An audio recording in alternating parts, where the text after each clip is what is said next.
오늘 우리에게 주시는 하나님의 말씀은 에베소서 4장 26절에서 32절입니다. 에베소서 4장 26절에서 32절입니다.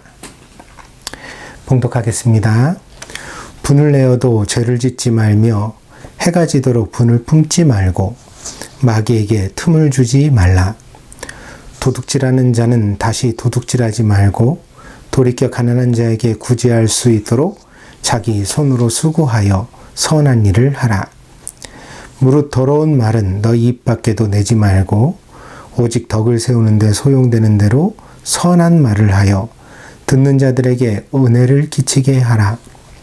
하나님의 성령을 근심하게 하지 말라. 그 안에서 너희가 구원의 날까지 인치심을 받았느니라. 너희는 모든 악독과 노함과 분냄과 떠드는 것과 비방하는 것을 모든 악의와 함께 버리고 서로 친절하게 하며 불쌍히 여기며 서로 용서하기를 하나님이 그리스도 안에서 너희를 용서하심과 같이 하라. 아멘. 복잡해진 세상에 스트레스도 많은 현실입니다. 특별히 어떤 사람들은 스트레스에 매우 취약한데 이런 경우에 자주 화를 내는 것으로 그 증상이 나타날 수 있습니다. 대한정신건강의학과 의사회에서는 다음과 같은 진단표를 제공하고 있습니다. 이 그림에 보여지는 10개의 질문에 대하여 전혀 그렇지 않다는 1점, 약간 그렇다는 2점, 꽤 그렇다는 3점, 그리고 확실히 그렇다는 4점이 됩니다. 그래서 이 점수의 합이 26점을 넘으면 약간 위험한 상태이고 28점을 넘으면 위험한 상태이고 그리고 30점을 넘으면 매우 위험한 상태라고 합니다. 소위 분노 조절 장애를 나타내는 표입니다. 이 분노 조절 장애는 정확한 그 명칭이 사실은 간헐성 폭발 장애입니다. 이는 분노가 폭력성을 가지고 발현되는 것인데 그 명칭에서도 알 수 있듯이 항상 그런 것이 아니라 간헐적으로 그렇게 나타나는 것입니다. 때문에 일주일에 2번 이상 3개월 넘게 이 폭언이나 폭력의 충동이 지속적으로 나타난다면 진료를 고려해 보라고 그렇게 권면하고 있습니다. 사람의 뇌 속에는 편도체라는 부분이 있다고 합니다. 여기에서 감정이 유발되어지는데 이것을 전전두엽이라는 뇌 부분이 통제를 하게 됩니다. 그러나 사람이 스트레스를 많이 받거나 아주 큰 스트레스를 급격하게 받게 되면 이 전전두엽에 과부하가 걸린다고 합니다. 그러면 전전두엽이 재구실을 못하게 되니까 감정을 통제하는 기능이 문제가 생기게 됩니다. 때문에 정상이라면 통제되거나 숨겨질 수 있는 감정이 그대로 여과 없이 드러나서 주변 사람들을 괴롭히는 문제를 발생시키는 것입니다. 이런 경우에 병원에서는 약물을 이렇게 처방하여서 충동 조절을 돕기도 하지만 그러나 그 분노 조절 장애에 있어서 가장 중요한 부분은 본인이 의지를 가지고 이 감정 조절의 훈련을 쌓아가는 것입니다. 자신의 분노를 알아차려야 하고 그것이 행동이나 언어가 되지 않도록 스스로 절제하는 노력을 해야 하며 또한 이 분노를 건전한 방식으로 해소하는 연습도 병행해 가야 한다고 합니다.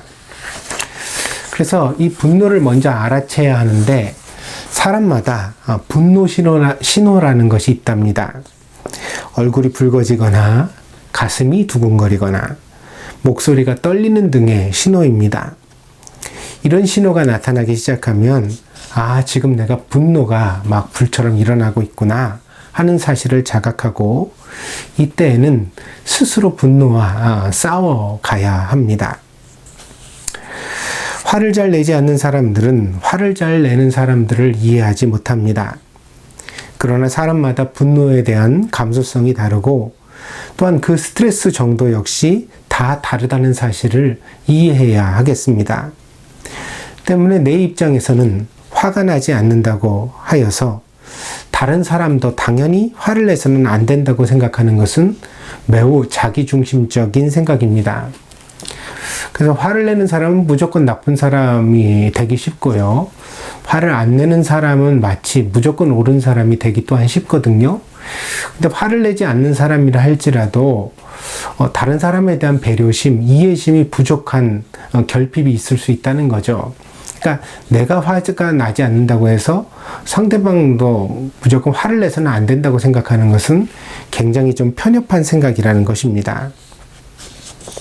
더구나 상대방이 분노에 대한 장애를 혹은 일시적인 감정 조절의 문제를 겪고 있을 수도 있기 때문입니다. 그래서 일단 분노하는 사람이 있으면 그 사람에 대한 이성적 판단을 보류하고, 그러니까 그 앞에서 막 화를 내는 사람한테 이것은 이렇고 저것은 저렇고 그렇고 막 따지고 드는 것은 문제 해결의 방식이 아니라는 거죠. 그럼 어떻게 해야 되냐면, 화를 심하게 내면 일단 그 화를 덜어주려는 노력을 같이 해야 합니다. 그게 이제 배려심이고, 그게 또 우리가 또 서로에 대한 사랑이라고 할 수 있겠습니다. 그래서 불같은 분노가 사그라든 다음에 비로소 이성적 대화가 가능할 수 있습니다. 분노하는 사람과 책임을 따지고 잘잘못을 가리는 것은 오히려 불필요한 논쟁을 야기하며 마치 불에 기름을 붓는 것처럼 그렇게 분노를 폭발시키는 미련한 행동이 될 수 있습니다. 분노하면 일단 시간을 좀 버십시오. 충돌하는 사람은 서로 잠시 보지 않는 것도 좋습니다. 그리고 또 분노가 일어날 때 숫자를 세는 것도 도움이 된다고 합니다. 정확하게 말하면 이 감정을 일으키는 부분과 이성적인 부분이 뇌에 서로 나뉘어져 있거든요. 그래서 우리가 이성적인 부분을 사용하면 감정적인 그 뇌 부분에 가는 에너지가 줄어들게 됩니다. 그런 감정도 좀 사그라들게 되겠죠. 그래서 이제 가장 간단하게는 숫자를 세라, 뭐 심호흡을 해라, 이런 방식이 있고요. 그 다음에 또 자기가 화가 나는 것을 글로 써보는 것도 좋습니다. 왜냐하면 이 글을 쓰는 작업은 이성적이기 때문에 그렇게 하다 보면 감정이 사그라들게 된다고 합니다.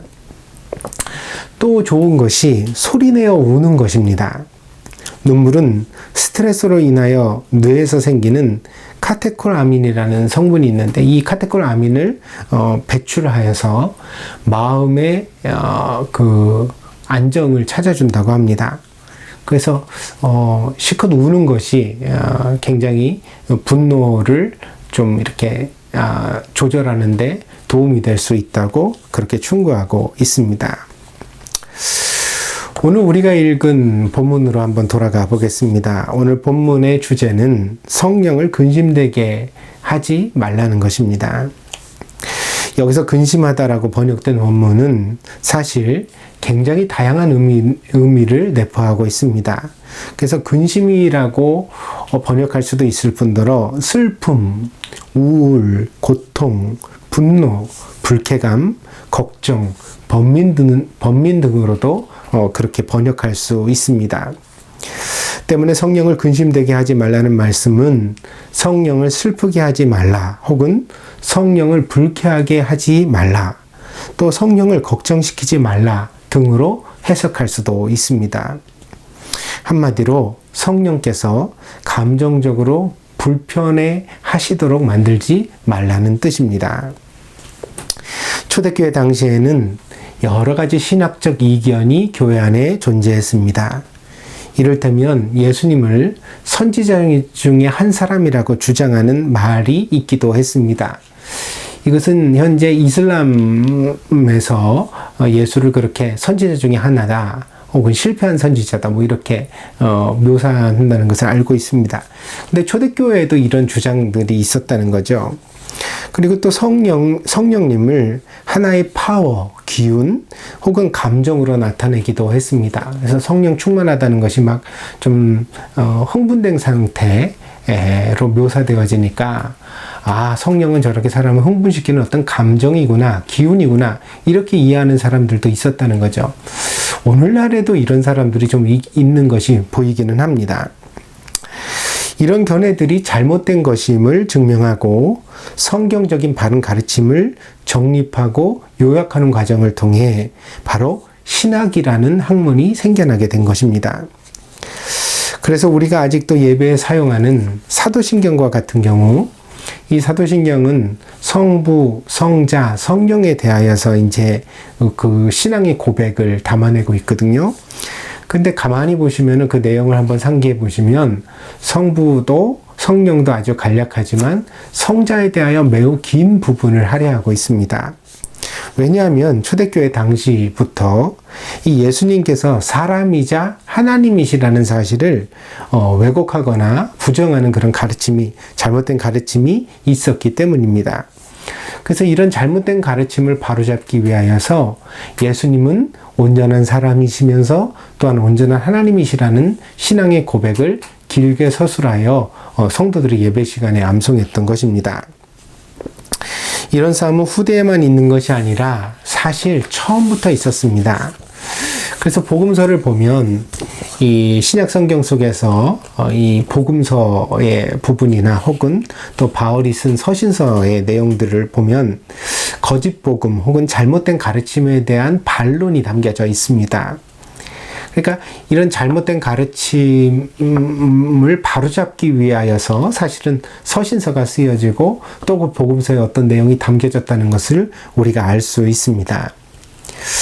그런 점에서 오늘 우리가 읽은 본문도 매우 중요한 사실을 하나 우리에게 가르치고 있는데, 그것은 바로 성령님께서 분명한 하나의 인격이시라는 사실입니다. 만약 성령님이 어떤 파워, 감동, 기운에 불과하다면 오늘 본문에서 말씀하는 바와 같이 슬픔이나 고통, 근심과 걱정과 같은 불쾌한 감정의 주체가 될 수 없을 것이기 때문입니다. 그래서 성령님을 근심되게 하지 말라라는 오늘 본문의 이 가르침은 성령님은 인격이시다. 그분은 우리를 지켜보실 뿐 아니라 우리로 인하여 근심하기도 하고 걱정하기도 하고 슬퍼하시기도 하고 또 불쾌하시기도 한다. 그런 이제 가르침을 담고 있는 것입니다. 그래서 우리는 성령께서 독립된 인격을 가지고 신자의 곁에 계시는 참 하나님이시라는 사실을 사도 바울의 증언을 통하여 다시 한번 확인하게 되는 것입니다. 그렇다면 성령님은 우리의 어떤 것에 대하여 과연 근심하실까요? 본문에는 4가지가 언급되어져 있고 또한 이 4가지 문제에 대한 해결책도 함께 제시되어져 있습니다. 첫 번째는 분노입니다. 26절, 27절을 읽어보겠습니다. 분을 내어도 죄를 짓지 말며 해가 지도록 분을 품지 말고 마귀에게 틈을 주지 말라. 본문에서 사도 바울은 분노가 2가지 문제를 일으킨다고 고발합니다. 첫째로 분노는 죄를 짓게 만들 수 있습니다. 두 번째로 분노는 마귀, 악마에게 틈을 줍니다. 하나님께서 사람을 주체적 존재로 창조하셨습니다. 이것을 신학에서 자유의지라고 하는데 이 자유의지는 절대로 간단한 주제가 아닙니다. 그래서 이 자유의지를 제대로 설명하고 이해하는 것만으로도 두꺼운 책 한 권이 부족할 만큼 아주 심오한 내용을 담고 있습니다. 왜냐하면 자유란 본래 하나님의 속성이기 때문입니다. 그런데 그 자유를 하나님께서 사람에게 주신 것입니다. 그래서 성경을 보면 악마는 항상 인간의 자유를 타락시키려고 노력해 왔습니다.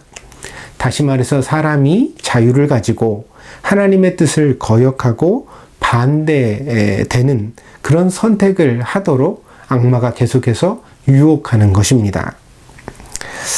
그러니까 이 악마의 유혹이라는 것은 우리에게 어떤 결론을 주냐면 우리가 악마가 우리를 조절해 가지고 어떤 잘못을 저지르게 할 수 있는 완전한 힘이 있다면 그렇게 하면 끝나겠죠. 근데 우리를 유혹한다는 건 무슨 뜻이에요? 그 결정권이 우리에게 있다는 뜻이죠. 그러니까 우리가 할 수도 있고 안 할 수도 있는 존재라는 의미입니다. 그래서 이것을 자유의지라고 합니다. 때문에 본문은 성령을 근심되게 하는 첫 번째 행위로 분노를 말하면서 또한 그에 대한 해답을 같이 제시하고 있는데, 그것은 바로 해가 지도록 분노를 품지 말라는 것입니다. 이 말씀은 우리에게 분노를 버릴 자유가 있음을 분명하게 언급하는 것입니다. 그러니까 우리가 가지고 있는 권리를 알고 그것을 행사하면 분노를 어떻게 할 수 있어요? 버릴 수 있다는 거죠. 조절할 수 있다는 것입니다. 앞에서 분노 조절 장애, 더 정확하게 말하면 간헐성 폭발 장애를 설명드렸지만, 이런 설명이 충분한 것은 아닙니다. 왜냐하면 우리가 뇌에서 분비되는 어떤 물질을 발견했다고 해서 우리 뇌를 다 이해하는 것은 아니기 때문입니다. 사람의 뇌는 소우주와 같습니다. 아직도 우리가 모르는 부분이 많고 풀어야 할 숙제가 많이 있는 것입니다. 그럼에도 불구하고 분명한 사실은 정신의학과 의사들조차 분노의 조절이 가능하고 그것을 훈련해야 한다고 우리에게 충고하고 있다는 사실입니다. 그러니까 분노 알아채기, 그러니까 자기가 화를 지나치게 내는데 그걸 모르는 경우가 많거든요. 그래서 분노가 막 일어나고 있을 때 그것을 어떤 사인을 통해서 확인하라는 거죠. 그래서 아까 말씀드렸듯이 막 얼굴이 붉어지거나 또 목소리가 커지거나 혹은 몸이 떨려온다거나 심장이 두근거린다거나 이런 어떤 사인들을 통해서 내가 분노하고 있구나, 이걸 자각할 수 있도록 경각심을 가지라는 거죠. 그리고는 또 어때요? 분노에서 한눈 팔기. 그러니까 분노에서 멀어지라는 거예요. 다른 것에 신경을 쓰라는 거죠. 그러면 어때요? 분노가 가라앉는다고요. 또 분노와 떨어지기. 그러니까 막 분노하는 문제가 있으면 거기 부딪히면 안 됩니다. 거기서 좀 멀어져야 합니다. 그리고 분노를 지나가게 기다리기. 시간을 좀 벌라는 거죠. 이런 현대적 방식들은 모두 우리의 의지를 그 바탕으로 하고 있습니다. 그러니까 우리가 그렇게 할 수 있다는 거예요. 분노에 사로잡혀가지고 막 짐승처럼 변하지 말고 우리가 이것을 우리가 가진 의지를 잘 사용하면 우리 안에서 일어나는 불같은 분노와 싸울 수 있다고 현대의학도 말하고 있다는 것입니다. 그러므로 여러분은 분노를 품을 수도 있고 품지 않을 수도 있다는 사실을 분명히 아셔야 합니다. 분노를 품으면 분노가 불처럼 여러분 자신을 태울 것입니다. 그러나 해가 지기 전에 분노를 품지 말고 떠나보내면 여러분은 다시 평안을 찾을 수 있으며 또한 죄를 짓지 않게 되고 악마의 유혹을 멀리할 수 있으며 무엇보다 여러분 안에 계시는 성령님을 근심되게 하지 않을 수 있다고 성경은 말해주는 것입니다. 두 번째로 성령이 근심하시는 내용은 궁핍입니다. 오늘 28절입니다. 도둑질하는 자는 다시 도둑질하지 말고 돌이켜 가난한 자에게 구제할 수 있도록 자기 손으로 수고하여 선한 일을 하라. 저는 이 말씀을 다시 읽으면서 조금 놀랐습니다. 은연중에 경건한 그리스도인은 당연히 궁핍한 삶을 감내해야 한다는 의식이 저에게 있었던 것 같습니다. 그러나 가난은 그 자체가 자랑도 아니고 수치도 아닙니다. 표면적으로 오늘 우리가 읽었던 본문 28절은 도둑질을 하지 말라고 말씀하고 있습니다. 도둑질은 십계명에서부터 언급되는 가장 기본적인 죄의 카테고리입니다.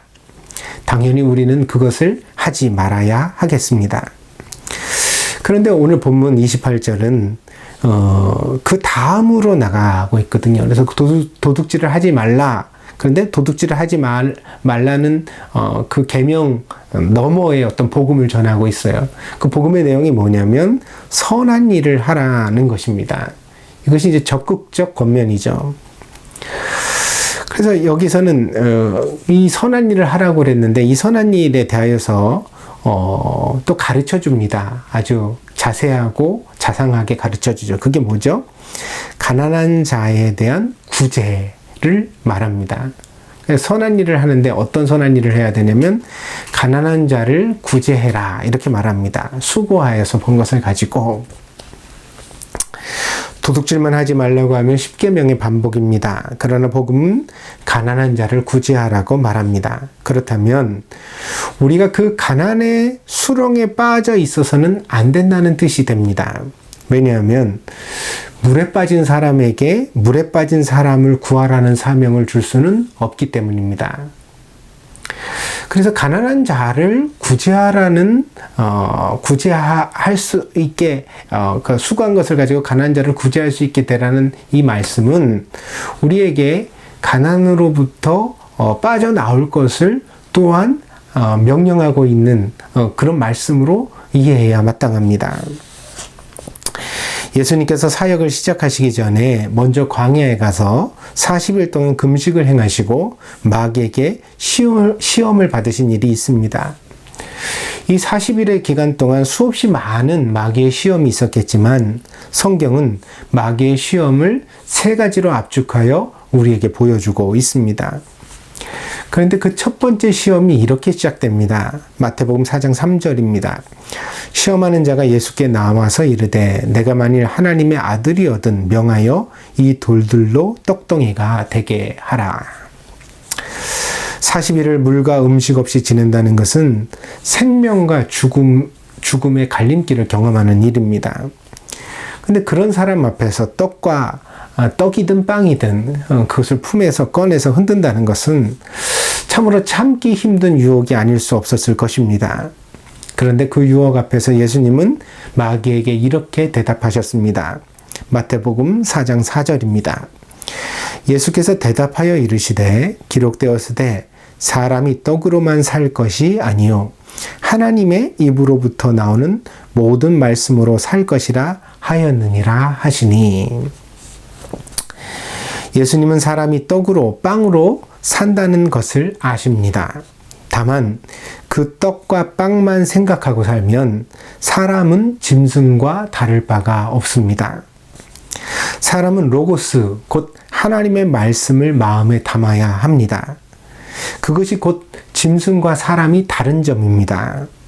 그것이 곧 사람이 사람답게 살아가는 방식입니다. 그러나 이 말씀을 또한 곱씹어 생각해 보면 사람은 하나님의 말씀만으로도 존재할 수 없는 존재입니다. 사람의 육신은 떡과 물을 필요로 하기 때문입니다. 더 나아가 떡과 물이 필요하면 옷도 필요하겠죠. 또 잠잘 집도 필요합니다. 깨끗한 화장실이 있어야 되고요. 그렇다면 이 모든 것을 갖추게 하여 노동할 일터도 필요하고 또 그렇게 노동을 하다 보면 사회적 지위, 역할도 필요해집니다. 하나님께서는 이런 우리를 충분히 이해하시고 있습니다. 그렇기 때문에 선한 일을 하기 위하여 가난하지 말아야 하고 가난하지 않으려고 수고하는 것은 격려받을 일이라고 말씀하시는 것입니다. 궁핍은 죄가 아닙니다. 가난을 죄로 여겨서는 안 됩니다. 그러나 궁핍한 상황에 오래 사람이 방치되면 사람의 정신적, 육체적 건강이 위협받습니다. 궁핍을 신앙으로 잘 이겨낼 수 있는 내적인 힘이 있다면 괜찮습니다. 그렇다면 궁핍한 중에서도 우리는 얼마든지 훌륭하게 살아갈 수 있습니다. 실제로 많은 신앙의 선배들이 가난 속에서도 신앙을 잘 지키고 영광의 길을 걸어갔습니다. 그러나 사도 바울이 고린도전서에서 말하는 바와 같이 모든 사람의 신앙이 다 훌륭한 것은 아닙니다. 가난이 상처가 되고 가난하면 주눅이 드는 사람도 있고 가난 때문에 마음에 한이 맺히는 사람도 있습니다. 그렇다면 이런 사람들에게 가난하면서도 아프지 말라고 설교해야 할까요? 저는 아니라고 봅니다. 오늘 본문이 다른 설교를 우리에게 들려주고 있습니다. 오늘 본문의 사도 바울의 말씀을 풀이하면 이렇습니다. 그럴 바에는 열심히 수고해서 가난에서 빠져나와라. 그리고 내 힘으로 번 것을 가지고 이웃을 돕고 형제를 구제해라. 교회를 섬겨라. 내가 가난 속에서 허덕이는 것보다 성령님도 그런 것을 원하시지는 않는다. 깜도 아니면서 가난 속에서 참고 인내하면서 견뎌낼 수 있다고 오버하지 말고, 가난이 싫으면 가난하게 살지 않으려는 수고를 감수해라. 그렇게 살아가는 것이 옳다. 오늘 본문이 우리에게 그렇게 말해주는 것입니다. 세 번째로 성령이 근심하시는 바는 더러운 말입니다. 오늘 본문 29절입니다. 무릇 더러운 말은 너희 입 밖에도 내지 말고 오직 덕을 세우는 데 소용되는 대로 선한 말을 하여 듣는 자들에게 은혜를 끼치게 하라. 말은 인격의 요체입니다. 말이 전부는 아닙니다. 그러나 말과 인격이 완전히 분리될 수는 없습니다. 왜냐하면 우리는 인격을 통해 말하는 사람이기 때문입니다. 야고보 사도는 그의 서신에서 말과 혀에 대한 교훈을 매우 자세하게 다루었습니다. 우리는 이것을 참고할 필요가 있다고 생각됩니다. 야고보서 3장 4절에서 10절입니다. 또 배를 보라. 그렇게 크고 광풍에 밀려가는 것들을 지극히 작은 키로서 사공의 뜻대로 운행하나니 이와 같이 혀도 작은 지체로 돼 큰 것을 자랑하도다. 보라, 얼마나 작은 불이 얼마나 많은 나무를 태우는가. 혀는 곧 불이요 불의 세계라. 혀는 우리 지체 중에서 온 몸을 더럽히고 삶의 수레바퀴를 불사르나니 그 사르는 것이 지옥불에서 나느니라. 여러 종류의 짐승과 새와 벌레와 바다의 생물은 다 사람이 길들일 수 있고 길들여 왔거니와 혀는 능히 길들일 사람이 없나니 쉬지 아니하는 악이요 죽이는 독이 가득한 것이라. 이것으로 우리가 주 아버지를 찬송하고 또 이것으로 하나님의 형상대로 지음을 받은 사람을 저주하나니 한 입에서 찬송과 저주가 나오는도다. 내 형제들아, 이것이 마땅하지 아니하니라. 성경 속에서 혀, 입, 말은 모두 같은 뜻입니다. 그것은 사람의 언어를 뜻합니다. 그리고 그 언어는 사람의 인생을 조정하는 운전대와 같다고 말했습니다. 그래서 배의 키가 오늘날로 말하면 운전대이죠. 그래서 언어가 부정적이면 삶도 부정적이게 되고 생각이 긍정적이면 언어도 긍정적인 언어로 바뀌게 됩니다. 이것을 잘 아시는 성령님께서 우리의 언어에 대하여 매우 예민하게 반응하십니다. 오늘의 본문에서 바울은 더러운 말은 입 밖에도 내지 말라고 말합니다. 그러나 이것으로 충분하지 않습니다. 나쁜 말을 하지 않는다고 나쁜 말이 완전히 사라지는 것은 아니기 때문입니다. 결국 참고 참다가 우리는 그 말을 하게 되어 있습니다. 그러므로 비우는 것보다 중요한 것은 거기에 무언가를 채울지의 문제입니다. 그래서 나쁜 말을 하지 않는 것뿐 아니라 그럼 어떤 말을 할 것인가가 중요하다는 거죠. 오늘 본문에서 사도 바울은 뭐라고 말하냐면 덕을 세우는 데 소용되는 선한 말을 하라 그럽니다. 그럼 선한 말을 이렇게 덕을 세우는 데 소용되는 선한 말을 하라 그러니까 그러면 듣기 좋은 말을 빈말로 하라는 뜻인가 그렇게 생각할 수 있겠죠. 빈말을 하라는 뜻은 아닙니다. 왜입니까? 오늘 본문에서 사도 바울은 선한 말을 하여 그 다음에 뭐라 그랬어요? 은혜를 끼치게 하라 그랬잖아요.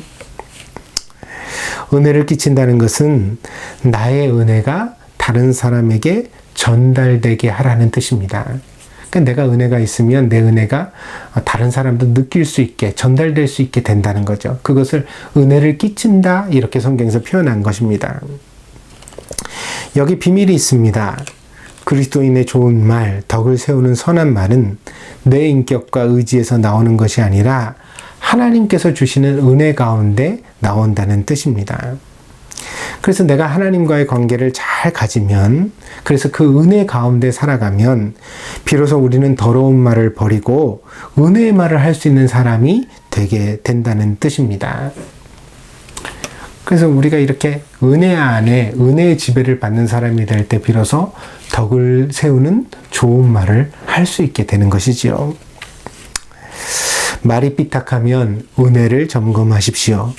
조롱하는 말, 남을 비난하는 말, 남을 깎아내리고 험담하는 말, 나도 모르게 다른 사람의 약점을 비웃으면서 쾌감을 느낀다면 우리가 점검해야 할 것은 우리의 얕은 도덕성이 아니라 바로 우리의 신앙인 것입니다.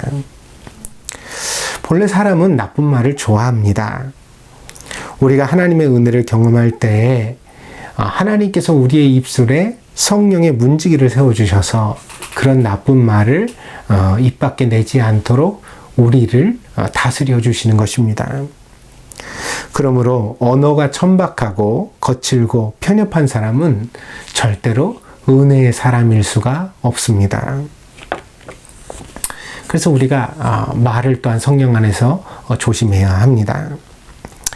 네 번째로 성령을 근심되게 하는 것은 악의입니다.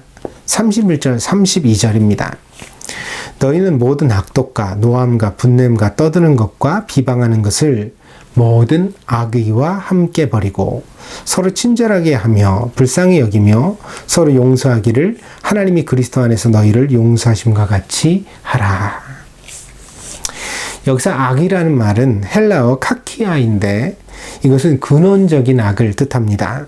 그래서 구약에서는 이것을 라라고 불렀는데 이것은요, 이 라는 아주 처음부터 있었던, 그러니까 하나님과 반대되는 모든 것입니다. 빛의 반대가 어둠이듯 정의의 반대가 불의이듯 하나님의 반대에 해당하는 것이 바로 악입니다. 그래서 악의는 악독과 노함과 분냄과 떠드는 것과 비방하는 것의 뿌리가 되는 것입니다. 우리는 사람의 마음이 이런 것이 있다는 것을 알고 있습니다. 간혹 우리 집사님들 중에 기도하시다가 하나님께 마음의 쓴뿌리를 제거해 달라고 기도하시는 그런 내용을 듣게 되는데 이 쓴뿌리라 마음의 쓴뿌리라는 것이 비유적인 언어입니다. 마음의 쓴뿌리가 뭐예요? 그 숯불, 그러니까 모든 악한 것의 뿌리가 우리 마음에 있다는 거죠. 그 뿌리가 뭐예요? 그게 바로 오늘 본문에 나오는 악의입니다. 다시 말해서 우리 안에 근본적인 악이 있으며 이 악이 나의 마음에 역사할 때 그로 말미암아 우리는 분노하게 되고 도둑질하게 되고 또 떠들고 비방하게 된다는 것을 오늘 성경이 말하고 있는 것입니다. 그렇다면 이 마음의 쓴뿌리를 제거하는 방법은 무엇일까요? 막 열심히 기도에 목이 쉬도록 기도하고 막 성경을 달달달 외우면 악의가 사라질까요? 오늘 본문은 이 악의를 해결하는 방법을 용서라고 적고 있습니다. 근데 이 본문에 나오는 용서를 다른 말로 하면 사랑이 됩니다. 베드로전서 4장 8절입니다. 무엇보다도 뜨겁게 서로 사랑할지니 사랑은 허다한 죄를 덮느니라. 허다한 죄를 덮는다는 게 용서를 뜻하는 거죠. 사랑이 있으면 용서하게 됩니다. 예수님께서 가르치신 기도 중에도 이런 내용이 나옵니다. 우리가 우리의 죄를 사하여 준 것 같이 우리의 죄를 사하여 주옵소서. 이것은 우리에게 용서받을 누군가를 위한 기도가 아닙니다. 예수님은 분명히 너희는 이렇게 기도하라 라고 말씀하시면서 이 기도의 초점이 바로 신자인 우리들이라고 말씀해 주셨습니다. 그리스도인에게 사랑이 없는 것은 하나의 결핍이 아니라 그리스도인의 정체성 자체를 부정하는 것입니다. 그러니까 사랑이 없으면 그리스도인이 아니에요. 그리고 성경적인 사랑의 핵심은 용서입니다. 그래서 우리가 용서해야 비로소 사랑하는 것입니다. 물론 우리는 하나님을 용서할 수 없습니다. 그렇다면 우리는 하나님을 사랑할 수 없는 것일까요? 그렇지 않습니다. 그렇기 때문에 하나님께서는 뭐라고 말씀하시냐면 너희가 서로 사랑하면 그것을 나를 향한 사랑으로 내가 받겠다 이렇게 말씀하신 것입니다. 결국 우리가 서로 용서하지 않는 것은 하나님을 사랑하지 않는 것이 되는 것입니다. 저는 이 말씀이 평생 제일 두렵습니다. 용서는 늘 어렵기 때문입니다. 용서는 항상 나의 한계를 드러냅니다.